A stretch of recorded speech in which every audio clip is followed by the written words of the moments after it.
मित्रों नमस्कार। दुनिया में सबसे बहुमूल्य चीज अगर है तो वो अच्छा स्वास्थ्य है। अच्छे स्वास्थ्य को प्राप्त करने के लिए हर व्यक्ति लालायित रहता है, चाहे वह बच्चा हो, वृद्ध हो, स्त्री हो, पुरुष हो, या गरीब हो या अमीर हो। हम आज कुछ ऐसी सामान्य जानकारी देंगे जिसे जानकर और अपनाकर आप एक अच्छे स्वास्थ्य के पथ पर अग्रसर हो सकते हैं। जैसा कि आप जानते हैं, 90% बीमारी हमारे डाइजेस्टिव सिस्टम अर्थात पाचन तंत्र के खराब होने के कारण होती है। इसलिए हमें जीवन में ध्यान रखना चाहिए कि कभी भी बहुत लेट खाना नहीं खाना चाहिए और खाना खाने के तुरंत बाद सोना नहीं चाहिए। इसके साथ साथ कभी भी कब्ज नहीं होने देना चाहिए, क्योंकि कब्ज से बहुत सारी बीमारियों को निमंत्रण मिलता है। अगला पॉइंट, बहुत सारे लोगों को एक आदत होती है कि जब वो खाना खाते हैं तो बीच में कई बार पानी पीते हैं और खाना खाने के तुरंत बाद भी बहुत सारा पानी पी लेते हैं। इसमें थोड़ा सुधार करना है। खाना खाने के दौरान और खाना खाने के बाद में हमें पानी नहीं पीना चाहिए। हमें पानी खाना खाने के 1 घंटे के बाद पीना चाहिए। कुछ लोग ठंडा पानी यानी कि बहुत ज्यादा ठंडा पानी पीने के आदी होते हैं या उन्हें आदत होती है, तो इस आदत में थोड़ा सा सुधार करना चाहिए, क्योंकि हम अगर बहुत ज्यादा ठंडा पानी पीते हैं या आइसक्रीम खाने के बहुत शौकीन हैं, तो ये हमारी आंतों, विशेषकर बड़ी आंत को संकीर्ण बना देते हैं और बड़ी आंत संकीर्ण होने से कई रोग उत्पन्न होने का खतरा बढ़ जाता है।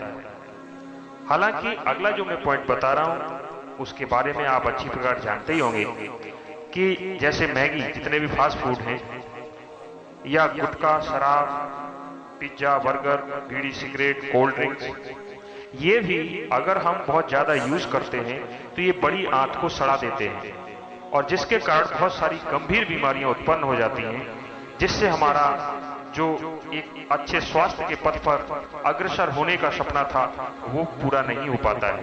तो आपको इनसे बचना चाहिए। अगला पॉइंट जो मैं बता रहा हूं, भोजन के पश्चात, कई बार बहुत सारे लोगों को ये बात पता नहीं होती। भोजन के पश्चात लोग नहा लेते हैं, यानी कि जैसे ही खाना खाया और खाना खाने के तुरंत बाद वो नहा लेते हैं।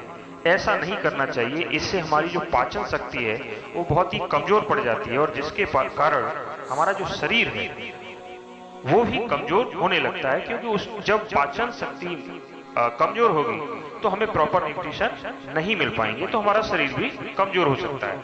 इसलिए या तो हमें खाना खाने के पहले नहा लेना चाहिए या खाना खाने के 1 या 1.5 घंटे के बाद नहाना चाहिए, लेकिन खाना खाने के, भोजन करने के तुरंत बाद नहीं नहाना चाहिए। दोस्तों अगला पॉइंट ये है कि हम आज की फैशन की दुनिया में अपने बालों को काला करने के लिए तमाम तरह के हेयर डायर या कलर जो मार्केट में उपलब्ध हैं, तरह तरह के कलर बालों पे करने वाले जो प्रोडक्ट हैं, उनसे बचना चाहिए, क्योंकि अगर हम ऐसे प्रोडक्ट्स अधिक इस्तेमाल करते हैं तो ये हमारी आंखों के लिए काफी हानिकारक है।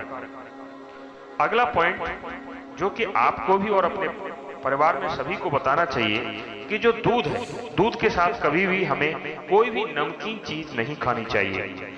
ऐसा अगर हम करते हैं तो चर्म रोग होने का खतरा बहुत ज्यादा बढ़ जाता है। इसलिए आप हमेशा कोशिश करें दूध और चाय के साथ कभी भी नमकीन चीज न खाएं। अगला पॉइंट, कई बार बहुत सारे लोग मार्केट से घटिया क्वालिटी के शैम्पू या कंडीशनर या विभिन्न प्रकार के तेल यूज करते हैं। उनके कारण कई बार हमारे जो बाल हैं वो झड़ने लगते हैं, समय से पहले पकने लगते हैं और दुमुहे हो जाते हैं, अर्थात बालों की समस्या उत्पन्न हो जाती है।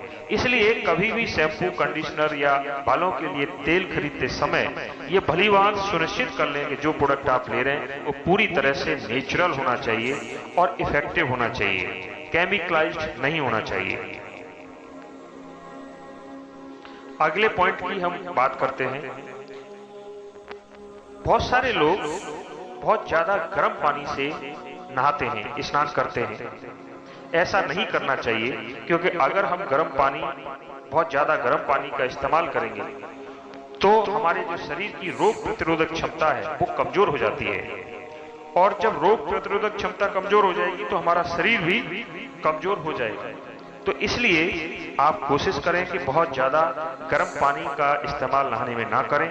और इतना ही नहीं, गर्म पानी अगर हम सर पर बहुत ज्यादा डालते हैं तो इससे हमारी आंखों पर भी प्रभाव पड़ता है। अगला पॉइंट जो मैं बताने जा रहा हूं, आजकल बहुत सारे लोग जो प्रोफेशनल्स हैं या मार्केटिंग लाइन में हैं, उन्हें टाई बांधना अति आवश्यक होता है। तो मैं उन लोगों को सलाह देना चाहूंगा कि जब आवश्यक हो तभी टाई बांधें, और वो भी बहुत ज्यादा टाइट नहीं, क्योंकि रिसर्च में पता लगा है कि टाई अगर हम बहुत लंबे समय तक बांधे रखते हैं और टाइट करके बांधे रखते हैं तो ये हमारे आंखों और मस्तिष्क के लिए ठीक नहीं है, हानि पहुंचाती है। खड़े होकर वैसे पानी नहीं पीना चाहिए, जहां तक हो बचना चाहिए। खड़े होकर मूत्र त्याग नहीं करना चाहिए, इससे हमारी जो रीढ़ की हड्डी है उसे कहीं ना कहीं क्षति पहुंचती है। बहुत सारे लोग भोजन पकाने के बाद उसमें नमक डालकर तब खाते हैं।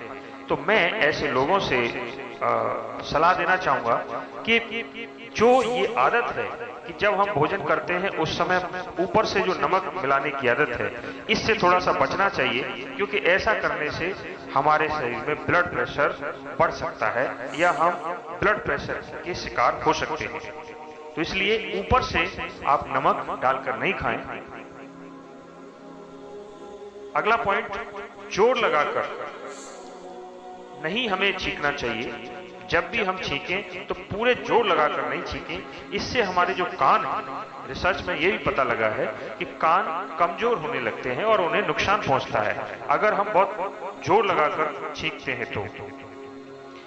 मित्रों, ये हमें अपने बच्चों को भी समझाना चाहिए कि मुंह से सांस नहीं लेनी चाहिए। मुंह से जब हम सांस लेते हैं तो बिना छनी सांस हमारे जो हवा है वो हमारे शरीर में जाती है, जो काफी नुकसानदायक है। तो हमें जब भी सांस लेनी चाहिए नाक से लेनी चाहिए, क्योंकि हवा छन के जाती है। मुंह से सांस नहीं लेनी चाहिए, इससे हमारी आयु कम होती है, ऐसा मानना है। जब भी आप मोबाइल देख रहे हो या पुस्तक पढ़ रहे हो तो बहुत ज्यादा झुककर आपको पुस्तक नहीं पढ़नी चाहिए या मोबाइल नहीं देखना चाहिए, क्योंकि ऐसा होने से हमारे जो फेफड़े वो खराब होने के चांसेस ज्यादा बढ़ जाते हैं और सांस संबंधी समस्या उत्पन्न होने का खतरा भी बढ़ जाता है।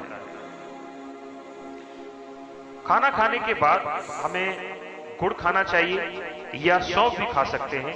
ये पाचन के लिए बहुत अच्छे हैं और इससे अपच होने का खतरा कम हो जाता है। जिन लोगों की गले में ज्यादा खराश रहती है या कफ रहता है, उन्हें मुलैठी चूसते रहना चाहिए। इससे जो कफ है वो बाहर आता है और आवाज में मधुरता भी आती है। हमें नींबू का यूज करना चाहिए, क्योंकि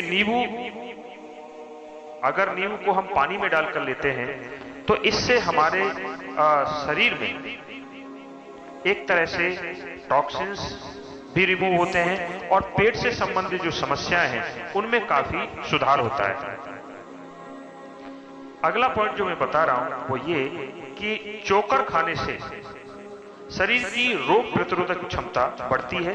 इसलिए जब भी आप गेहूं पिसवाना चाहें तो बहुत ज्यादा महीन आटा नहीं करवाएं, और विशेषकर ये तो ध्यान रखना ही है कि आप जो मार्केट का गेहूं का आटा लाते हैं उसमें वो मैदा जैसा नहीं होना चाहिए, क्योंकि मैदा जैसा आटा कभी भी आपको प्रॉपर पोषक तत्व नहीं दे सकता। आटा हमेशा गेहूं का मोटा ही होना चाहिए। इसके साथ साथ और भी हमारे पॉइंट हैं जो कि हम अगले भाग में बताएंगे। अगर आप चाहें कि अपलोड होते ही वीडियो आप तक पहुंच जाए दूसरे भाग का, तो आप हमारा चैनल सब्सक्राइब कर सकते हैं। और अगर ये जानकारी आप चाहते हैं कि और लोगों को भी मिले तो हमारे इस वीडियो को आप शेयर भी कर सकते हैं, जिससे कि दूसरे लोग भी इन चीजों को जानकर एक अच्छी सेहत का फायदा उठा सकें। धन्यवाद।